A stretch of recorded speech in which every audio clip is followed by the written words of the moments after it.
Well, the rain came down last night, and I mean, we had areas of town that got clobbered, but the rain, even the lightning, which, how incredible is that picture right here to start off today's Fox 10 Talks, showing you as the lightning bolts, and, were up there kind of cloud to cloud, and then you had the rain coming down. Just north of downtown Phoenix and especially to the west. But the big story today is the winds. I mean, some of the images that we saw from across the valley of the way the winds were just ripping through a number of different cities, it was impressive to say the least. We're reporting multiple microbursts across the city, especially on the western side of Phoenix and out toward the West Valley. And we're also seeing some real damage that was done, particularly to this massive warehouse facility that was hit, we do believe, by a microburst. So good morning, everybody, and thanks for starting your day with the show. After the show, we go on at 10 a.m. sharp every day and just dig into the bigger stories of the morning with a little more depth over the course of this half hour. I'm Ron Hoon. Syleste Rodriguez will be joining us in the next couple of minutes. Some of the other big headlines this morning, we are going to be talking about the weather, who got hit, and what we can expect tonight, because frequently we get a night or two off after a big storm, but that might not be the case tonight. Also, a surprising new poll from the battleground state of Arizona. It's been now most of the work week. Here it's Thursday, and President Joe Biden announced his decision on Sunday. And so the polls are starting to give us a pretty good look at where things stand. But as I look at the polls every day, to me, this one was a surprise in the state of Arizona. So we're going to be talking about all that, but we will begin this morning with the story of the warehouse that got hit and literally obliterated. I can't remember the last time that we had, these are big buildings, with tens, if not hundreds of thousands of square feet and massive concrete walls, and the damage was done. Danielle Miller doing a great job reporting for us from out there this morning. Danielle, could you believe I know you've covered a lot of storm damage, but could you believe what you saw when you first got out there?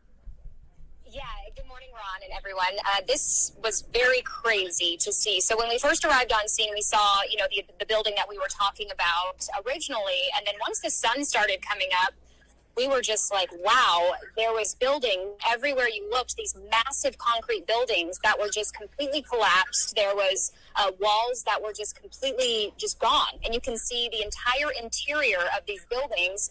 There was trees completely ripped from the roots, just so much in the parking lots and debris. There was also, a lot of those parking structures and shade awnings for people to park under, just completely ripped off the side of these buildings. So this was definitely, we talk about microbursts a lot, seemed like that because it was also very pockety. So, you had one building that was completely just devastated by this monsoon storm, and then you would have a building right next door that was just completely fine. So it's definitely a lot of damage, a very busy day for cleanup. I would say, if not months of cleanup ahead of these companies. Yeah, and the rebuild on a warehouse like this, we've seen so many of these go up over the course really of the last couple of years, sort of the economic change that more products are going to be built in the United States and stored in warehouses in the United States, as opposed from being so reliant on other countries. So that's sort of the big macroeconomic trend. But as they go up, you see these huge concrete slabs, and you just assume that they can withstand the damage. But this is clearly not the case from this facility. What is the building? What were you able to learn about it? So it's a canned food distributor, and speaking of the building itself, we see these massive concrete buildings, as you mentioned, kind of going up, but the only thing really keeping them in place is the truss. And once that truss goes out or cracks or breaks, that whole building just comes down. And that's exactly what you saw with this building in particular, that, the concrete walls were just completely caved in. The truss, which was fully exposed, was just twisted and mangled. And you saw, all of the metal structure So what we did know is a canned food distributor, there's no type of hazardous materials inside of that building. So that's definitely good news there. But unfortunately, there's still a worker that is unaccounted for. So we were out there all morning long. You know, a lot of people are asking, you know, where's the search and rescue teams? Why are they not in there? But speaking with the fire department, this is a very dangerous situation.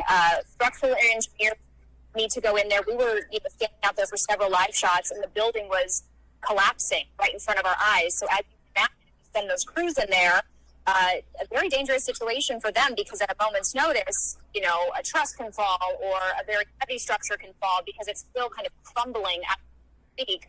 So that structural engineer needs to go in there. He needs to clear that building, which will be a very lengthy process. Yeah, you did see some fire, I think it was fire crews that were out there, but yeah, they have really got to be cautious until they can either get the structural engineer to sign off on it, or frankly, you know, he or she might say, right now, no. I mean, we cannot proceed because it really does look like there's a danger of more portions of it caving in on itself. Absolutely, you know, and as it stands there and sits there, there's going to be the pressure from, you know, buildings that have fallen and, you know, walls and things like that. So at a moment's notice, that can become extremely dangerous. And yeah, as I said, we were sitting out there for our live shot, and all of a sudden you heard this big boom, and it was part of a wall caving in. So, and that just happened right in front of our eyes. So it definitely is going to take some time for those crews to be able to safely get in there. He also mentioned, you know, a demolition crew is also going to have to get in there because everything is so heavy, and they're going to need that, you know, heavy equipment to get in there to be able to kind of relieve some of that stress off the building and relieve some of that pressure to allow those crews to safely get in there. All right, that's our Danielle Miller reporting live for us from out there on the scene. Give us the cross streets real quickly again, Danielle. I know there were multiple areas, but go ahead. Yeah, so this building in particular is right along 47th Avenue and Van Buren. That is the building that is completely collapsed. But if you drive around that particular area, it is buildings everywhere. You can look inside a lot of the big doors that kind of open. We can see clearly through there, and you know, their roofs are completely collapsed. And it's just, there is a lot. The firefighter that I'm with, you know, he's been doing it for 35 years. Says, you know, I've never seen anything like this. Wow. So it's big. Well, and just down the road, I mean, we've got pictures out of Levine where just a few miles from where you were reporting, and you can see this is, you know, where the winds are just whipping things around. And we also had right around 51st in Van Buren, power lines some of these power poles were ripped to shreds. And they had down power lines, and so they had to close off Van Buren as a result for, it looked to me like a good half mile or so. Danielle, great report. We appreciate it, and we sure hope for good news coming out of the story of the one man who's missing. Obviously, it's been several hours now, and so the prospects are somewhat dim, but we can certainly hope for a little bit of good news. Danielle, thank you. You bet. We also have just some of the images, the way the storm activity happens sometimes here in Arizona. Celeste joins, by the way. Good morning, Hi, Ron. Celeste. Good morning. You know, we frequently see it come up from the south, and I just thought this picture to me was really quite amazing. I mean, it's artistic in a way, but it just shows you what they were dealing with down in the Florence area. It's so very Arizona. Yeah, it is so very Arizona. And this time of year, you know, we count on the rain. It's our rainy season, and we do need the moisture. And so, you know, so often you will see it move either from south to north. I mean, the monsoon, as we learned a long time ago, the monsoon is the seasonal shift in winds. And so the winds come up from the south, and that's why these storms come up from the south and then hit us, or sometimes they'll even come from the east. But the images that we are seeing from really across the valley have just been, I mean, that shot This of is downtown amazing. Phoenix, Yeah. Where did we get this photo? We did not show this during the morning show this morning. This is incredible. Yeah. That was a special for the 5 a.m. hour. Oh, was it really? Yes. The 5 a.m. and the 10 a.m. I must have been very busy at the weather computer. I did not see this on the air. This is really impressive because, the central Phoenix area didn't get a whole lot of rain. Sky Harbor, I spoke with National Weather Service this morning. Sky Harbor didn't record anything. Really? Not even 1/10 of an inch? Not even 1/100th? Not one drop. Gee Nothing. Whiz. Yeah. So you had two sides of the valley that really received predominant rain over the course of this storm system. You had the far east Mesa Gilbert area that got about a quarter of an inch to a half an inch of rain, and then you had the area where Danielle was at, in like the southwest part of the valley. Our rainfall totals did not update with the computer system, so I pulled up the Futurecast anyways to show us kind of what we look ahead to for today. Right. But those are predominantly the two parts of the valley. Luke Air Force Base out in the west, they had almost a half of an inch of rain. And you and I spoke with the National Weather Service this morning live on the air. They said we had about 3 or 4 microbursts just in the West Valley.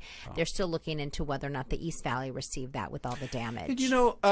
Frequently when these violent storms hit, it seems to take some of these, like the energy out of the air, and we get a day or two of break. But you've been looking at dew points today, and they're fairly elevated. We could be in for more monsoon activity tonight. Yep, we could be, and it's so wild the way the monsoon works, right? It's so, I think, interesting. We call her Mother Nature because she's a bit unpredictable. True.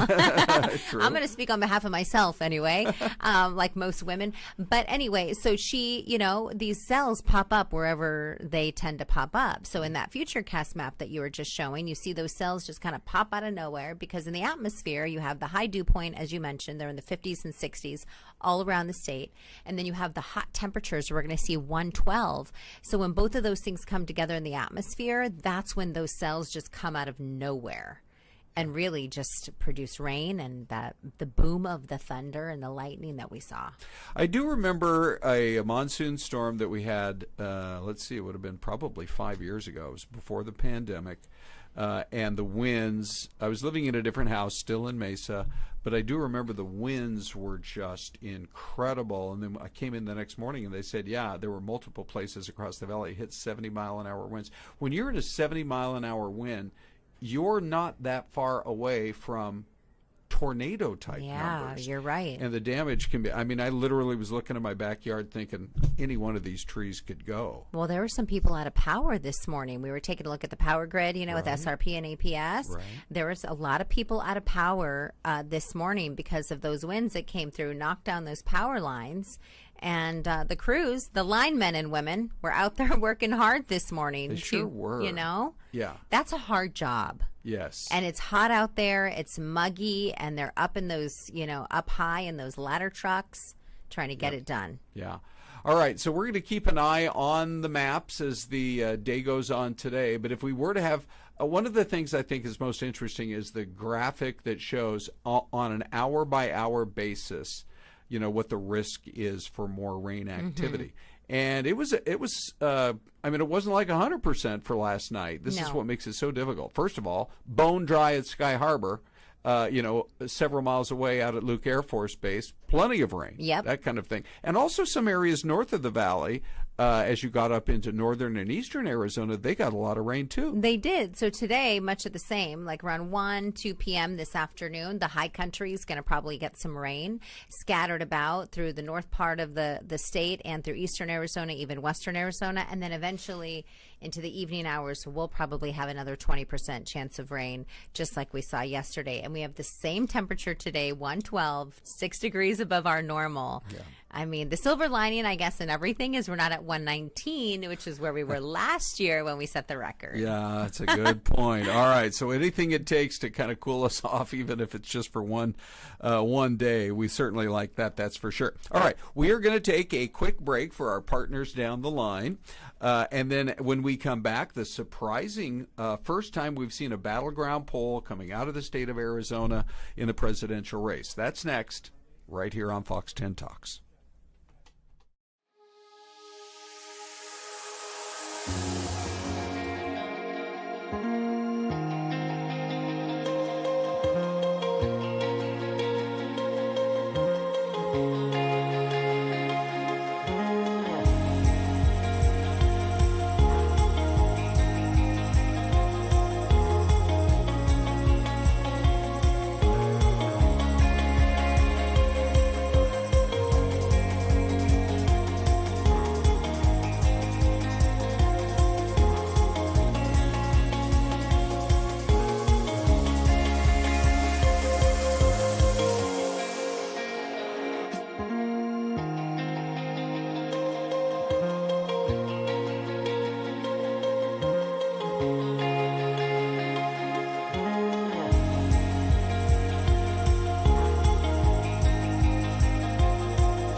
There's a view of a very calm, serene scene at Port Washington, Wisconsin, that is north of Milwaukee. Now, not as far as, say, Oshkosh, but more like on the highway that goes up to Sheboygan. This makes me feel like we need to put on our overalls and have cheese curds. Well, I love those town names in Wisconsin. I do too. From Oshkosh to Sheboygan, by the way, Appleton is an interesting town. Appleton is. I once took my dad to Wisconsin to go to a Green Bay Packer game, and you couldn't find a hotel room anywhere in Green Bay. Mm-hmm. So we ended up staying in Appleton. How far away is that from Green Bay? Maybe a 30-minute drive. Okay. Something like that.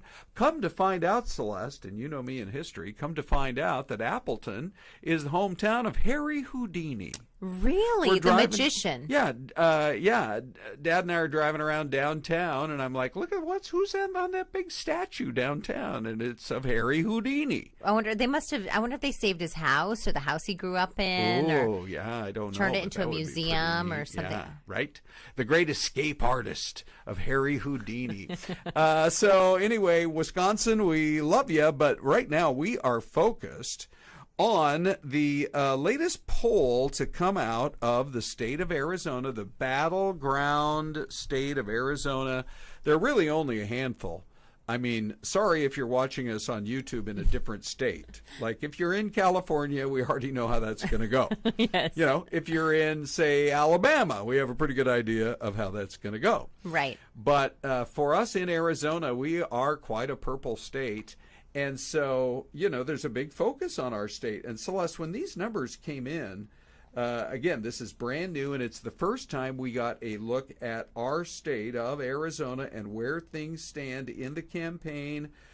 We're finally getting polls that were taken fully after President Biden announced that he was getting out of the race. Yes. Which was last Sunday.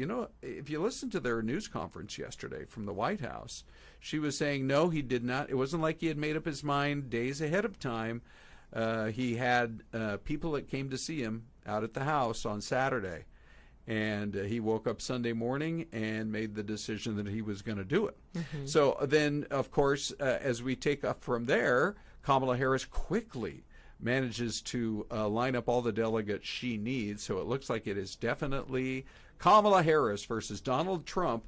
And because the big story yesterday was that a Trump pollster was warning folks in the campaign, just be prepared that there's going to be some excitement, some enthusiasm. Mm-hmm. The Democrats are going to get energized, and we are going to see these polls move in her direction. So when the actual poll came out now for Arizona, yes, this morning, they are reporting, this is from the Hill and the Emerson Group, very well respected, Trump still with a 5-point lead, 49 to 44%. Now, as with a lot of polls, there is a 1 to 2 point movement her way. Yes. But to still have a firm 5-point lead, and if you look at it, because when you get onto the ballot, if it's a three-way race or with the multiple options that you have, some of the other names that are out there, of course, including Robert F. Kennedy Jr., then it goes back to an 8-point lead for Donald Trump. Wow. So some of the voters who would normally or possibly vote for Kamala Harris, RFK. Well, that has, a couple I mean, this one has Trump 48, Harris 40, and Kennedy at 5. So yes, all what RFK does is take away 4 points from Kamala Harris and 1 point from Donald Trump. Yeah, I think it'll be interesting too as we get into the policies, right? Okay. The debates, Right. the policies, Biden administration, which includes Kamala Harris as the VP. Yeah. They were not great with border issues. Right. They really fell behind. Remember, it took them forever to visit the border. Yeah. Did they even visit the border? Well, Celeste, I mean, honestly, I think that's one of the reasons they may be looking strongly at Mark Kelly. Yes. Because he's been, at least amongst Democrats, he's been one who's tried to get them to focus more on the border. On the border. Yes. And so if you were named the border czar at the beginning of the Biden administration, and then things actually only went downhill Yep. from there, that could be a weak spot. Absolutely. And I think that's going to be one of the things with Arizona voters, because we're in the front lines of this whole thing here in Arizona, that could hurt her. But you never know, when they go up to debate and they talk about all the different policies. Of course, you have the issue of abortion, but that's a state issue now. Right. So to change things on a federal scale, the question is, that would take a lot of time and a lot of work. Abortion worked very well as a motivating issue for the Democrats in 2022. The question is, can it be just as effective this time in 2024? The border issue has been one that Donald Trump was pushing on hard from the very day he came down the escalator at Trump Tower and launched his campaign, and ever since. So, we've got those issues that have both been around for a while, but what is new since Joe Biden took office was the massive amount of government spending and the impact that has had on inflation. This will be the first chance for voters in a presidential election to weigh in on how important that is to them as another key issue. And I think you have two maybe different types of voters. I mean, obviously from different political parties. You have a big chunk of independents in Arizona. Sure. We're almost like a third now. Yep.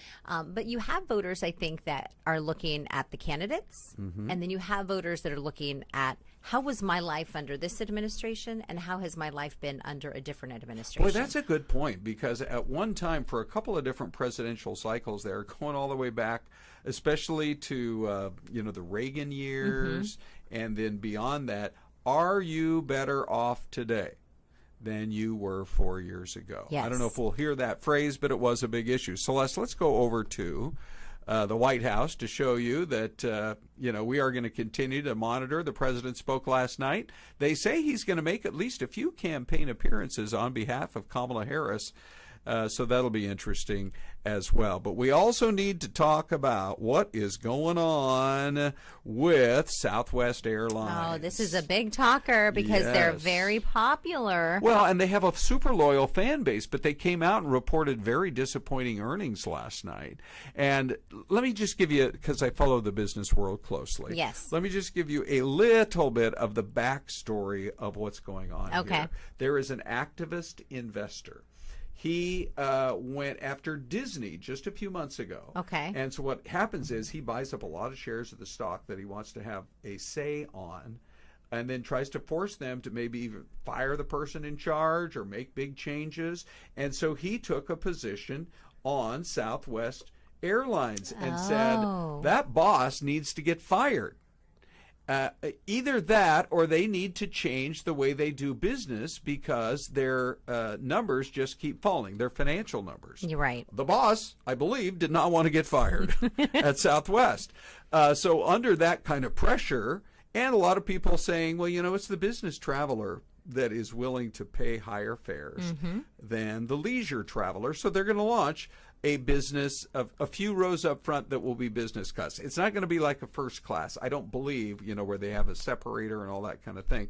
There's just going to be a little bit more legroom and that type of thing. Maybe they'll give you a little bit more of a meal. But you can reserve the seats, right? Correct. That's the idea. And then you have the... For everybody. For everybody. I believe, for everybody on the plane. Now, we don't know, will they start charging... My prediction is they will not charge premium prices as you get a seat, as long as you're not in that first 5 rows or whatever it is. Because already we're hearing from a lot of Southwest fans who are really upset about this. Hey, the whole reason I like you guys is it's easy to get on board. I walk on, I see a seat I like, I sit down. As long as they don't change the policy, which I think actually this has hurt them financially, where you can change your flight without cost. Yes, right. That has been a big, I guess, like a draw for a lot of families on, on a budget. Right. Because if you're traveling with a family, you need to change your flight or something like that. They have no change fees. You just call them and you say, hey, can I hop on this other flight? And then, yeah, sure. Okay, hop on that flight. Their point system where it's like $5 just to book the flight. How nice to have an airline that you call them up and they say, yeah, sure, you can hop on another flight.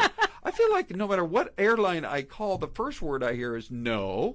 And then the next phrase is, you can't do that. Actually, Alaska Airlines, I will tell you, I called customer service. Right. And I said, hey, I found this flight for $150 up to Seattle. Okay. Can you put me on this flight? Yeah. And he said, oh, yeah, hold on a second. Let me go ahead and get this on you. So I can hear him in the background. Ma'am, okay, wait a second. Click, click, click. Oh, wait, hold on. It just changed price to $183. And I was like, oh, man. He goes, give me a second. I'm going to see if I can go back and give you the cheaper price. Good for him. That's so great.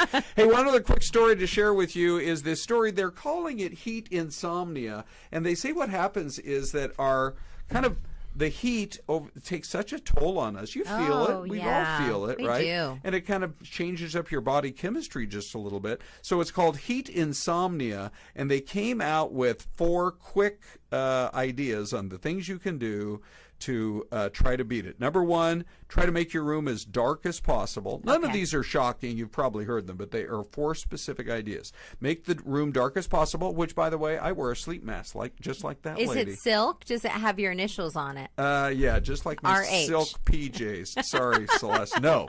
They say if you can afford it, lower that AC a couple of more degrees. Just being a little bit chillier can help. That's number 2. Number 3, maybe buy some new sheets. Oh. They have certain sheets that are a little better for that Cooling kind of a thing. sheets, yes. And then number 4, take a shower before you go to bed. Oh, I love that. The water comes out hot this time of year, but if you can even get it to cool and then dry off, you'll do better. Well, there's a reason why when you have a little newborn, they say there's a bedtime routine. Yeah. And you give them a bath at night Correct. and massage them with some lotion. Yeah. They sleep really well. There you go. Okay, so let's go to the mystery cam this morning and show you what it is that we are talking about this morning. I love this picture. Look at that steeple in the distance. Yeah, this is a city with some character to it.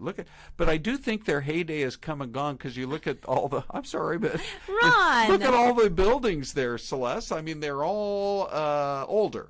Let's go buy one and just renovate it and bring it back to its heyday. Right, sure. Do you have a guess for what we're looking at? I'm gonna say you see the water tower in the distance. Yes, I'm gonna go somewhere in Ohio, maybe. Okay, I don't know. That's a good. total guess.